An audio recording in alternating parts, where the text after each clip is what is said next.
bonjour. Bonjour. Qu'est-ce qu'on peut faire pour vous? Non, mais je viens vous proposer ce livre pour une vente ici dans votre belle librairie. Droit congolais de la propriété immobilière et foncière. Oui. C'est vous l'auteur? Oui, je suis l'auteur.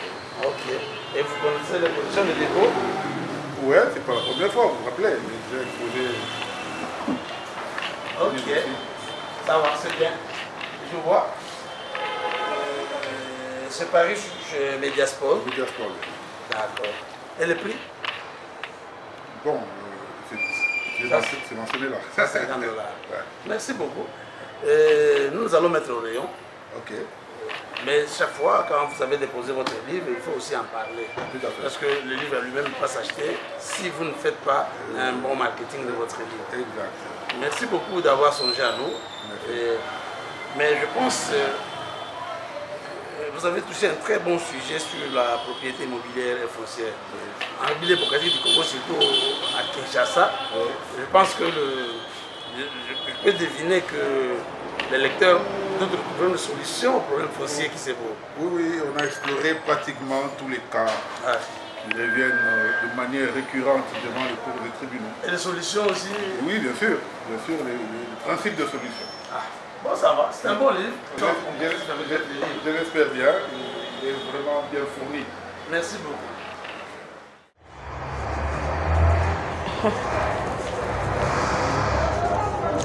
Bonjour Monsieur Rémi. Bonjour madame. Vous allez bien? Oui, ça va très bien. Meilleurs vœux. Merci, pareillement. Bienvenue dans cette émission Horizon Développement. Merci. Madame, Monsieur, fidèles téléspectateurs et téléspectatrices de Congo Web Télévision, merci une fois de plus de votre fidélité à cette émission Horizon Développement, le dernier numéro de l'an 2020. Permettez-moi de vous souhaiter d'abord meilleurs vœux, prospérité, longévité, succès à tous mes téléspectateurs, à tous les fidèles de Congo Web Télévision, pourquoi pas meilleurs vœux à tous les personnels de Congo Web et surtout aussi meilleurs vœux à la librairie Livre pour le Grand Lac qui nous offre ce cadre aujourd'hui pour parler développement, mais avec l'accent sur les problèmes fonciers. Vous le savez, surtout ici dans la capitale de la République démocratique du Congo, ces problèmes on rencontre généralement quand on est devant le cours des tribunaux. Les problèmes fonciers ne manquent pas. Madame, Monsieur, notre invité de ce jour répond au nom de Monsieur Rémi Kachamachi Kondo. Il vient de publier un livre très important et très capital qui apporte des solutions à ces problèmes qui guettent la République démocratique du Congo. Et ce livre est intitulé Droit congolais de la propriété immobilière et foncière. Maître Rémi, ce livre qui met l'accent sur le problème foncier. Un ouvrage de plus de 300 pages. Pourquoi d'abord avoir mis l'accent sur ce sujet? Oui, bon, comme vous savez, c'était un sujet parmi tant d'autres. Je vous ai dit tantôt là que c'était une matière vraiment explosive qui intéresse non seulement les praticiens du droit, comme moi, mais aussi l'ensemble de la population. C'est un domaine qui occupe le 3/4 du travail de nos magistrats. Et je me suis dit qu'il était temps pour moi aussi d'apporter ma contribution sur la question pour permettre aux uns aux autres de s'imprégner du droit, des textes de loi, du droit qui est applicable en cas de conflit. Et voilà, et comme ça les gens ont une sorte de boussole. Je me suis efforcé de rendre intelligible une matière qui est somme toute très technique. J'ai essayé de clarifier les concepts, les règles de droit en vigueur pour permettre aux uns aux autres de comprendre de quoi ça retourne en la matière. Je me suis efforcé d'explorer tous les aspects possibles liés à cette question. Vous savez, le droit immobilier, il est trop vaste. Voilà. Je me suis dit, je fais un effort pour permettre à chacun de trouver, si pas une réponse précise à sa question, au moins une information qui lui permettrait de peaufiner ses recherches. Donc, c'est pas un livre comme un roman, on n'est pas obligé de tout lire. Un livre très scientifique. C'est scientifique, bien compartimenté. Chacun va trouver une réponse à son problème. Quand je dis chacun, je veux dire par rapport au problème qui est posé. Au problème foncier. Par exemple, vous avez un problème, un conflit par rapport à un titre immobilier, il y a tout un chapitre qui est consacré à cette partie-là. Si c'est un conflit par rapport à un empiètement, quelqu'un qui a construit sur votre concession, vous savez trouver des réponses par rapport à ce conflit, ainsi de suite. Donc, je me suis vraiment donné la peine d'explorer l'essentiel des problèmes qui se posent dans le domaine foncier congolais. Okay. 500 pages, ce n'est pas quand même donné à tout le monde. Maître, il a fallu combien de temps pour qu'aujourd'hui qu'on ait cet ouvrage, produit fini que j'ai en train même? Oui, j'avoue que j'ai pris quand même beaucoup de temps. Comme vous avez si bien dit, c'est quand même un livre scientifique. J'ai mis pratiquement 6 ans jour pour jour. 6 ans? 6 ans, oui, pour l'écrire. J'ai commencé juste au lendemain de mon du précédent.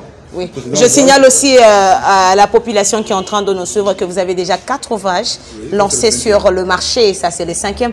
Ce n'est pas donné à tout le monde. Et donc, lorsque j'ai publié le tout dernier en 2013, l'année d'après, en 2014, j'ai commencé celui-ci. J'ai commencé la rédaction de celui-ci.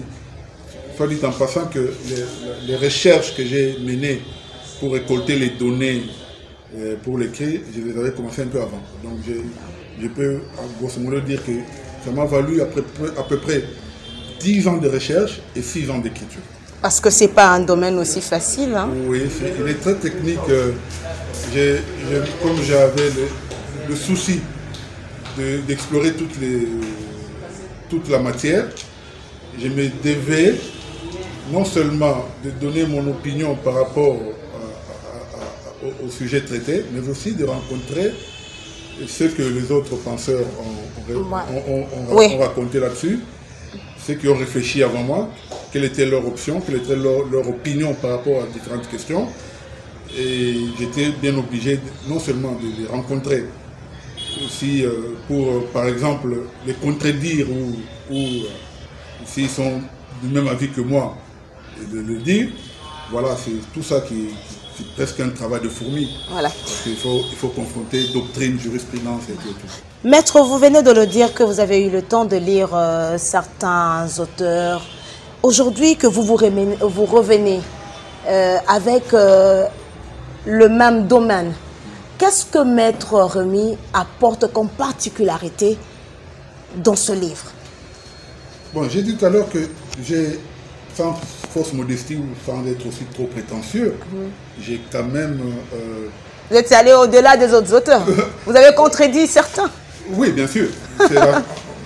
En science, c'est de bonne guerre. Oui, oui.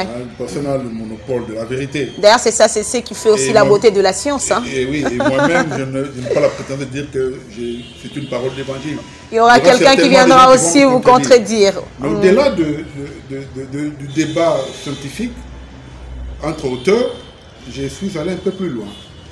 J'ai pris, j'allais dire le risque, en tout cas la liberté, de remettre en cause certains principes établis dans la loi. Comme lesquels? Parce que nous allons aussi parler de ces principes. Dans cet ouvrage, vous êtes revenu sur plusieurs principes. Plusieurs principes. Oui. Vous savez, le domaine foncier congolais a connu 2 grandes réformes dans l'histoire, en 73 et en 80. Mais à mon humble avis, les 2 grandes réformes sont vraiment passées à côté. Ils ne sont pas venus résoudre le problème. Non seulement n'ont pas résolu le problème, mais en ont plutôt aggravé. La matière est encore devenue plus confuse. Et plus... Comment ça a aggravé? Est-ce que vous pouvez expliciter? Je donne un exemple. En 1973, le législateur fait une réforme qu'on a qualifiée de révolutionnaire. Parce qu'on a considéré que cette réforme remettait en cause l'ordre qui était établi avant. Et la plus grande réforme, la plus grande question réformée dans cette grande réforme, c'était que désormais, le sol congolais qui était susceptible de faire l'objet d'une appropriation par des particuliers devenait un bien, une propriété inaliénable de l'État. exclusif indéniable de l'État. On a dit ça comme ça, les gens ont applaudi que désormais l'État congolais ne peut plus aliéner son sol. Mais lorsqu'on le dit comme ça, on ne se rend pas compte que cela n'est pas conforme au principe universel de droit. Cela n'est pas conforme au principe universel de droit. Vous savez, le droit de propriété est un droit qui est pratiquement universel, qui a ses principes. L'on ne peut pas décréter l'inaliénabilité d'un droit sans se rassurer que cela n'est pas conforme au principe. Parce que, je donne un exemple. La seule disposition légale qui définit la propriété en droit congolais, c'est l'article 14 du Code de la loi foncière, qui définit la propriété comme un droit de disposer de manière absolue d'un bien. Mais lorsqu'on dit de l'État qu'il est propriétaire, mais qu'il ne peut pas aliéner ce bien, c'est-à-dire on lui enlève, on lui impute cette faculté qui est attachée même à la définition, cette faculté d'aliéner. Là, vous avez parlé de la première loi. Mais lorsqu'on a révisé cette loi, qu'est-ce que vous reprochez encore? Parce que vous dites que les deux ne viennent pas résoudre le problème. Oui. En 80, la première réforme a eu lieu en 73, en 73, le 20 juillet. En 80, 7 ans plus tard, une deuxième grande réforme. Patatras, malheureusement, c'est aussi un raté, comme on dit. Pourquoi?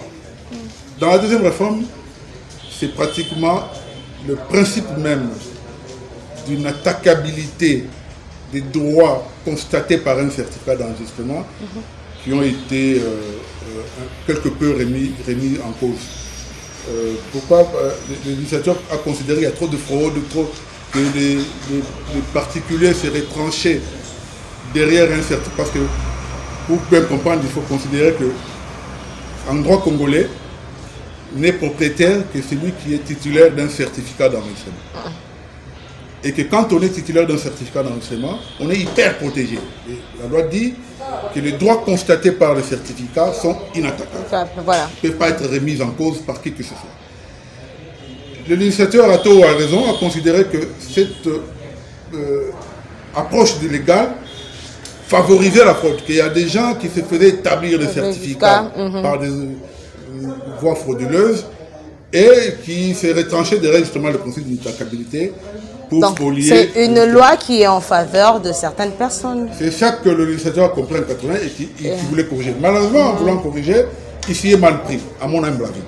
Je suis en train de le démontrer parce que il déclare que désormais, le certificat d'enregistrement peut être attaqué en un délai de 2 ans.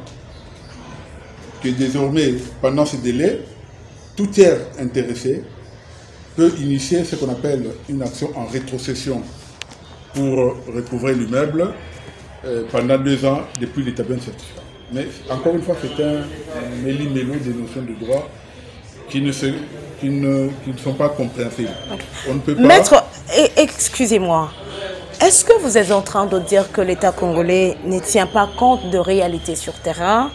Parce que nous savons que dans certaines réformes, on accuse l'État congolais de faire des plagiats. Oui, ce que je suis en train de dire, c'est que l'État congolais, malheureusement, ce n'est pas un péché de le dire, a été trop superficiel dans les différentes réformes. On sent qu'il n'y a pas eu une étude sérieuse qui a inventorié les règles. On ne touche pas le problème. On ne touche pas le fond du problème. Ouais. On se contente de quelques rafistolages sans toucher vraiment le nœud du problème.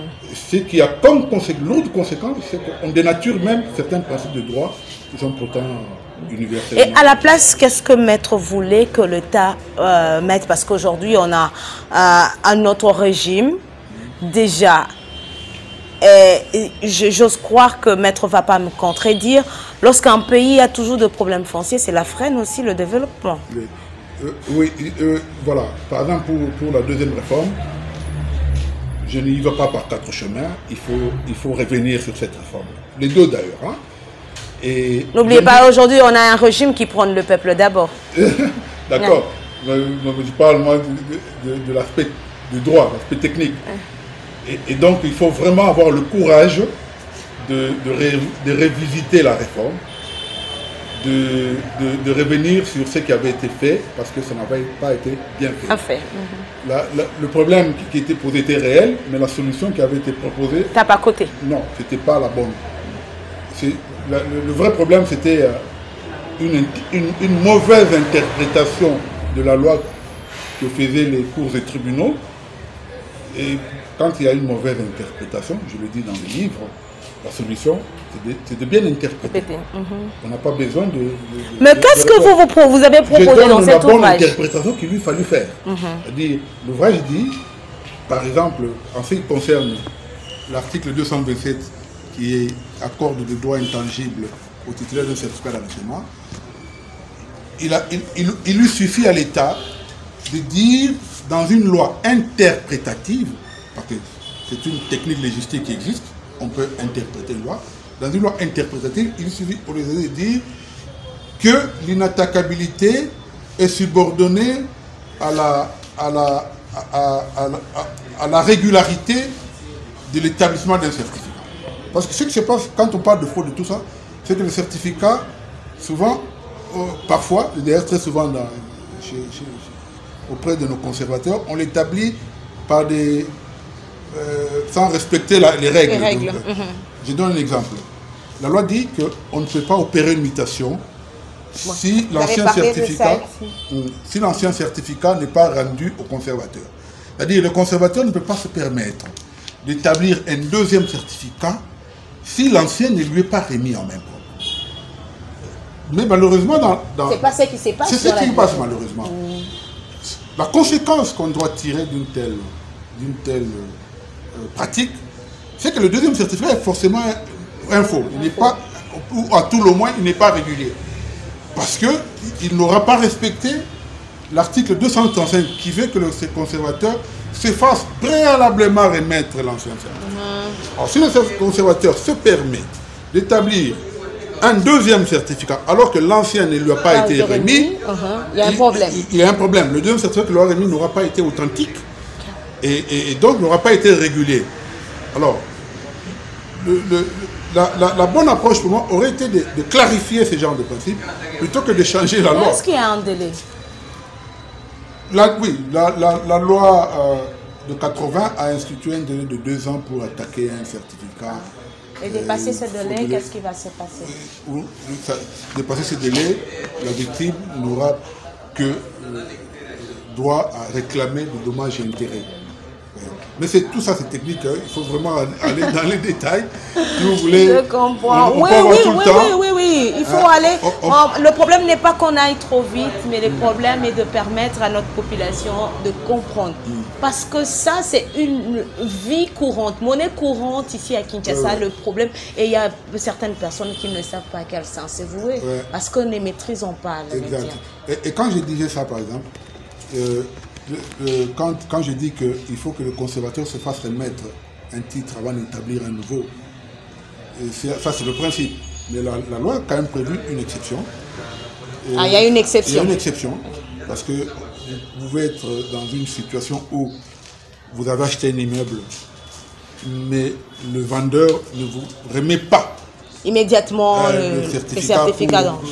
À ce moment-là, vous avez le droit de saisir le tribunal pour obtenir de celui-ci qu'on vous fasse établir un certificat nonobstant la remise de l'ancien.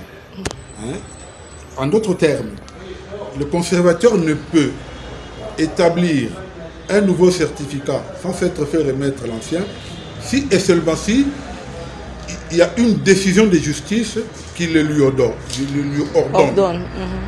Et voilà. Malheureusement, on fait fi de toutes ces règles, on va dans tous les sens et on aboutit à la cacophonie qu'on déplore souvent.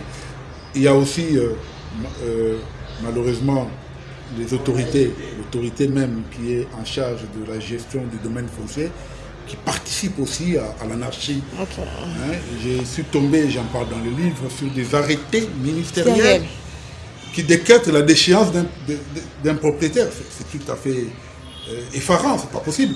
Un ministre... Et ça, c'est en RDC. En RDC. Fut-il des affaires foncières, n'a aucun pouvoir de décréter... le ministre n'a aucun pouvoir.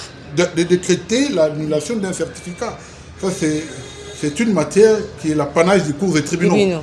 Mais il y a, dans une anarchie généralisée, je relève dans le livre des cas documentés avec illustration des arrêtés ministériels qui se sont permis de spolier des biens de particuliers sous des prétextes fallacieux. Hein. Souvent, ils disent que c'est un bien d'un étranger qui est abandonné. Le ministre, quelle qu'en soit la raison, n'a pas le pouvoir de déchoir un propriétaire de son bien. Et voilà, je ramassais tout ça un peu comme ça. C'est ce qui fait que nos prétoires sont encombrés par les conflits immobiliers. Parlons un peu de cette question de l'empiètement ici. Vous l'avez relevé aussi dans votre livre. Pourquoi c'est devenu une vie un peu quotidienne ici, à Kinshasa particulièrement, où l'empiètement on trouve un peu partout? Est-ce qu'il y a aussi des conséquences? Oui, naturellement. L'empiètement est pris en charge par la loi. Ah, l'empiètement est pris en charge par la loi. Oui. Quand l'empiètement suppose que quelqu'un a construit sur un terrain qui ne lui appartient pas, a débordé de quelques centimètres sa propre concession en érigeant des constructions sur le terrain de son voisin. Alors la loi dit qu'en pareille occurrence, si le constructeur est de bonne foi, le propriétaire ou le concessionnaire de la partie empiétée ne peut pas exiger la démolition. On ne peut pas exiger la démolition. Non, on n'exige pas quand le constructeur est de bonne foi. C'est la première condition. La deuxième condition... Donc quand il y a arrangement entre les deux. Non, avant même de procéder à l'arrangement, il faut commencer par établir les critères.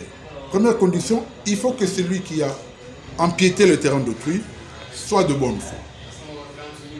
Première des choses. Deuxième des choses, la loi dit qu'il faut évaluer les dommages que subiraient les deux voisins pour décider du maintien des constructions ou pas. Ça veut dire en d'autres termes que si on établit que la démolition d'une construction qui a empiété sur un terrain d'autrui va coûter plus cher au constructeur par rapport à ce que va perdre le concessionnaire du terrain, on va dire à ce moment-là, on va quand même le protéger. On va protéger le constructeur, même s'il a grignoté une parcelle qui n'est pas la sienne, on va quand même le protéger, on ne va pas démolir. Non, on va quand même l'obliger à indemniser le concessionnaire. Pour parler plus simple, que les gens comme le concessionnaire, c'est un peu entre guillemets le propriétaire. Le propriétaire. Je dis entre guillemets parce que la propriété, comme je l'ai dit au début du sol n'est plus reconnue aux particuliers. Mais pour que les gens comprennent, le propriétaire, on l'appelle concessionnaire. Donc le concessionnaire d'un terrain qui voit quelqu'un construire sur son terrain, son voisin grignoter quelques mètres, il peut exiger la démolition. Mais alors il doit prouver que ce que lui il va perdre est plus important que la démolition qu'il exige. Ce qui est plus récurrent, c'est plutôt les constructions de mauvaise foi ou de bonne foi sur un terrain d'autre. Là, il ne s'agit pas d'empiètement. C'est-à-dire quelqu'un qui a érigé une maison sur un terrain qui n'est pas le sien, et s'il est de bonne foi, c'est-à-dire s'il ne savait pas que les titres qu'il a ne lui donnent pas le droit de construire là où il est, à ce moment-là, on va dire qu'il est de bonne foi, ça va lui permettre d'exiger du véritable concessionnaire, celui qui a des bons titres, de l'indemniser pour récupérer le bien. Je me fais comprendre. C'est-à-dire, le principe c'est que quelqu'un ne peut pas construire chez autrui. Oui, là, on n'a pas le droit de construire sur un terrain qui n'est pas le vôtre. Mais si d'aventure, vous avez eu des titres, vous allez chez service de cadastre, vous avez des titres, ou je ne sais où, ou quelqu'un vous a vendu, vous êtes convaincu que ce terrain est le vôtre, vous érigez une construction, quelques années après, quelqu'un sort, vous dit non monsieur ou madame, vous êtes en train de construire sur mon terrain. À ce moment, un conflit va naître. Et comment on résout un tel conflit? On va simplement considérer le constructeur, il est soit de bonne ou de mauvaise foi. S'il est de bonne foi, le véritable concessionnaire doit lui rembourser la valeur de l'immeuble qu'il aura érigé. Et sinon, s'il est de mauvaise foi, on va exiger qu'il démolisse éventuellement, qu'il démolisse son bien. Mais est-ce que, maître, il y a moyen d'éviter de tomber dans ce genre de cas? Parce que vous avez dit, généralement, si on a quelques connaissances par-ci par-là, des relations familiales, on passe par là et puis après, alors qu'il y a déjà un propriétaire, le véritable propriétaire. Est-ce qu'il y a vraiment moyen qu'on évite un peu ces genres de choses? Est-ce que l'État peut faire quelque chose pour l'État règle, la loi règle la question. Mais pourquoi cette question n'est pas... Oui, parce que les cours des tribunaux sont censés appliquer la loi. Donc, ils sont aussi complices quelque part alors. Bon, pas complices. C'est-à-dire, il y a des décisions qui ne sont pas correctes. Non, maître, mais ne nous voilons pas la face ici, qu'on se dise la vérité en face. Est-ce que aussi les cours des tribunaux sont aussi complices dans certains cas? Parler de complicité, c'est un terme... Non, je ne suis pas en train d'esquiver la question. Ce qui est vrai, c'est que le problème foncier, il n'est pas seulement administratif, donc c'est pas seulement chez le conservateur, il est aussi judiciaire. Et moi, j'ai relevé dans mon ouvrage beaucoup de décisions qu'on qualifie d'iniques, c'est-à-dire qui sont parfois même arbitraires et qui sont contradictoires. J'ai relevé le cas, même au niveau de la plus haute juridiction du pays, à l'époque, la Cour suprême, qui rend des arrêts, des décisions sur un même cas, des décisions contradictoires sur un même cas. C'est-à-dire, la Cour suprême est saisie aujourd'hui d'un cas et rend une décision. L'une des parties ressaisit la même Cour suprême sur le même cas et rend une décision contraire. Et ça, c'est pas... Est-ce que ça, c'est sérieux dans un pays? C'est pas du tout sérieux, ça met le public dans l'insécurité. Je le dis très clairement dans mes conclusions, que le vrai problème... D'ailleurs, j'ai dit même que les réformes, on s'était trompé de cible. On s'est trompé de cible. La vraie réforme, ce n'était pas la loi technique, la loi foncière. Et qu'est-ce qu'il fallait alors faire? Il fallait plutôt réformer l'administration, lutter contre la prévarication, la corruption qui gangrène l'administration aussi bien foncière que judiciaire. Je suis allé proposer ce livre au ministère des Affaires foncières. Malheureusement, je ne suis pas encore reçu. Il fait quand même marcher, c'est vraiment pourquoi. Je finirai par me faire recevoir, je l'espère, pour leur proposer. Parce que dans ce livre, il y a des réponses appropriées. Je parle des arrêtés ministériels rendus, même au niveau à ce niveau-là, il y a des arrêtés contradictoires. Un ministre prend un arrêté de déchéance le matin, le soir, il prend un arrêté qui annule le premier arrêté. Et qu'est-ce qui est souvent à la base de ça? Est-ce que ce sont des motivations ou des affinités? Il ne faut pas mâcher le mot, c'est que c'est la prévarication. la malgouvernance. C'est tout ça qu'il faut. Voilà pourquoi vous insistez sur la lutte contre la corruption. C'est la seule thérapeutique pour nous permettre d'avoir un système foncier cohérent, efficient, qui sécurise tout le monde. Voilà. Les lois sont faites pour être appliquées de manière correcte. Malheureusement, ceux qui sont en charge de l'application des lois ne sont pas très corrects. Maître, nous sommes presque à la fin de cette émission. Nous avons parlé du domaine foncier. Un domaine qui nécessite beaucoup de temps pour parler en long et en large, parce que vous avez quand même relevé les grandes lignes de ce que vous proposez dans cet ouvrage que j'ai entre mes mains. Qu'est-ce que le public qui est en train de vous suivre aujourd'hui peut retenir? Parce que ce public, sûrement, il y a certaines personnes qui sont aujourd'hui dans ce problème-là. Et aujourd'hui, vous apportez la solution à la population qui se sent en insécurité, qu'est-ce qu'elle peut retenir? Quel conseil pouvez-vous donner à cette population? Mais aussi, qu'est-ce que l'État congolais doit faire? Parce que c'est un livre, je rappelle que c'est un livre de 500 pages. Ouais, 512 pages, pour dire. Voilà. Bon, moi, je me suis donné la peine d'explorer, en tout cas, l'essentiel des questions foncières, en tout cas dans tous ces aspects.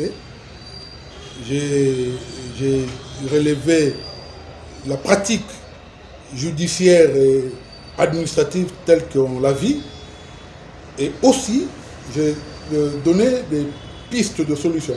D'abord, par rapport à chaque question, je donne,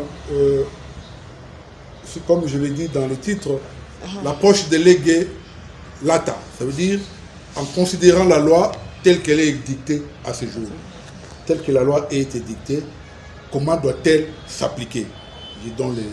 Et puis, je donne aussi une approche de référenda, c'est-à-dire en considérant la loi telle que j'aurais voulu qu'elle soit.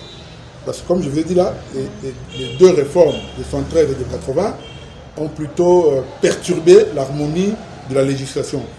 Et je dis qu'on doit revenir là-dessus. Il y a nécessité. Absolument.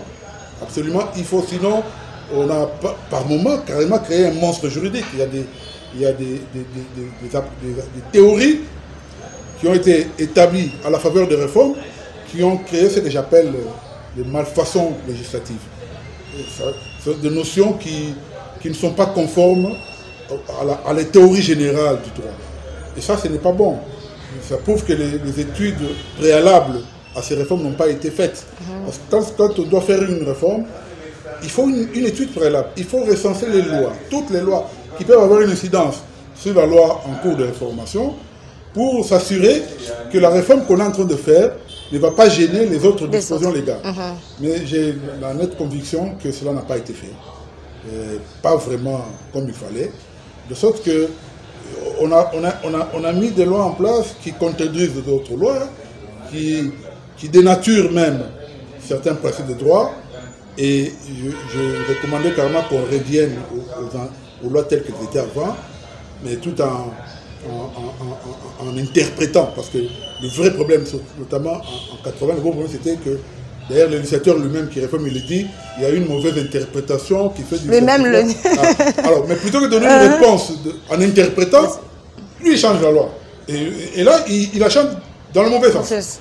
Alors qu'il aurait suffi, cela existe, cela c'est une technique légistique qui existe, il aurait suffi qu'il prenne ce qu'on appelle une loi interprétative, une loi explicative, qui précise sa pratique. Quand le législateur constate que sa loi n'est pas bien appliquée, ou que la société n'est pas être bien appliquée, il doit la clarifier. Et pour la clarifier, rien de mieux qu'une loi interprétative. Ce qui n'a pas été fait. Ce qui n'a pas été fait. Il n'avait pas besoin de charcuter une loi qui ne posait pas de problème, qui était tout simplement mal interprétée. Et voilà, je donne toutes ces approches. Voilà, madame, messieurs, cet ouvrage droit congolais de la propriété immobilière et foncière. C'est un ouvrage de l'auteur Rémi Nkachama qui vient d'être déposé dans la librairie Livre pour le Grand Lac. Donc, si vous en avez besoin, vous pouvez juste passer dans cette librairie. Un ouvrage capital pour nous, peuple congolais, parce que nous devons connaître qu'est-ce que ces domaines, le domaine foncier. Si on a une nette connaissance, je pense que nous n'allons pas tomber dans plusieurs cas. Je pense que c'est ça, maître. Exactement. Et nous allons aussi éviter, je sais que ce n'est pas du tout intéressant, mais nous allons quand même réduire aussi le nombre des problèmes au niveau foncier que les cours et tribunaux ont. Donc, ça c'est une réponse. Et madame, messieurs, vous pouvez juste vous procurer de cet ouvrage. Et je pense que nous allons diminuer le nombre de cas en ce qui concerne des problèmes fonciers. Merci beaucoup à l'auteur qui a accepté de partager avec nous cet ouvrage. C'est moi qui vous remercie, madame. Merci beaucoup à la librairie Livre pour le Grand Lac qui nous offre ce cadre. Madame, messieurs, vous pouvez également vous procurer d'autres ouvrages dans cette librairie. Et surtout, restez fidèles à votre émission. Merci à toute l'équipe technique de cette émission. Une fois de plus, meilleurs vœux. Au revoir.